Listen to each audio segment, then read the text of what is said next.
Welcome back to everyone. आज हमारी class का सेकंड डे है। आज भी हम बेसिक इंग्लिश जानेंगे। चलिए वीडियो को स्टार्ट करते हैं। हम कई बार बोलते हैं हिंदी में तेरी हिम्मत कैसे हुई, तो इसको हम हिंदी में ना बोल के अंग्रेज़ी में बोलेंगे हाउ डे यू।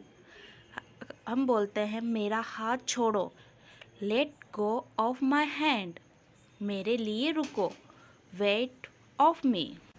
अब बहुत हो गया, हम कई बार बोलते हैं ना बस अब बहुत हो गया, तो इसको अंग्रेजी में बोलेंगे इट्स इनफ नाउ। अगर हम बोलते हैं क्या बकवास है, तो इसको अंग्रेजी में बोलेंगे व्हाट रबिश इज दिस। धीरे बोलो, स्पीक सॉफ्टली, दिल पर मत लेना, नो हार्ड फीलिंग। लेकिन क्यों, कई बार हम कोई बात पूछ लेते हैं लेकिन क्यों, तो इसको अंग्रेजी में बोलेंगे बट वाई। नेक्स्ट हो जाएगा हमारा दोबारा बोलना। अगर कोई भी बात हम या दूसरी बार बोलने के लिए बोलते हैं या कोई बात हम बोलते हैं तेरी हिम्मत कैसे हुई, दोबारा बोलना, तो इसको हम अंग्रेजी में बोलेंगे कम अगेन।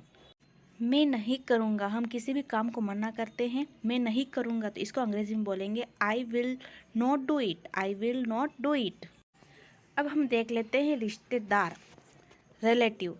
हम कई बार इसको रिलेटिव पढ़ते हैं जो कि पढ़ना गलत है। इसका सही प्रोनाउंसिएशन होगा रिलेटिव, रिलेटिव। पिताजी को हम बोलते हैं फादर, फादर नहीं बोलेंगे फादर बोलेंगे, आर यहाँ पर साइलेंट रहेगा। माँ या माताजी को हम बोलेंगे मदर, मदर नहीं बोलेंगे मदर। भाई को हम बोलेंगे ब्रदर, बहन को हम बोलेंगे सिस्टर। पति को हम बोलेंगे हस्बैंड, पत्नी वाइफ, बेटा सन, चाचा अंकल, चाची आंट। भतीजा है, अगर आपके भाई का लड़का है तो भतीजे को आप अंग्रेजी में बोलेंगे नेफ्यू, और भतीजी को बोलेंगे नीस। चचेरा भाई, ममेरा भाई या कोई भी भाई बहन हो तो उसको कज़न सिस्टर या कज़न ब्रदर नहीं बोलेंगे, ओनली फॉर कज़न का यूज़ करेंगे। इसी तरह से ननंद, साली, जेठानी, देवरानी, इन सभी के लिए सिस्टर इन लॉ का यूज़ करेंगे, अंग्रेजी में सिस्टर इन लॉ बोलेंगे इनको। नेक्स्ट है देवर, जेठ, बहनोई, साला, इन सब के लिए अंग्रेजी में ब्रदर इन लॉ का यूज़ करेंगे। सौतेले पापा होते हैं उनको अंग्रेजी में बोलते हैं स्टेप फादर, सौतेली माँ को बोलते हैं स्टेप मदर। इसी तरह अगर सौतेला बेटा है या सौतेली बेटी है तो उसके लिए अंग्रेजी में यूज़ करेंगे स्टेप सन, स्टेप सिस्टर। अब हम टाइम को लेकर का छोटे से सेंटेंस को देख लेते हैं कि अगर हमें अंग्रेजी में टाइम बताना है तो कैसे बताएंगे। पहला 8 PM, इसको अंग्रेजी में बोलेंगे 8 o'clock, 8 o'clock। उससे यहाँ पर जो ओ लिखा जाता है इसका सही मीनिंग होता है ऑफ, 8 o'clock। जब हम कोई भी टाइम बताते हैं तो उससे पहले इट इसका यूज़ करते हैं। तो अगर आपको टाइम बताना है तो आप यहाँ पर यूज़ करेंगे इट इज़ 8 o'clock।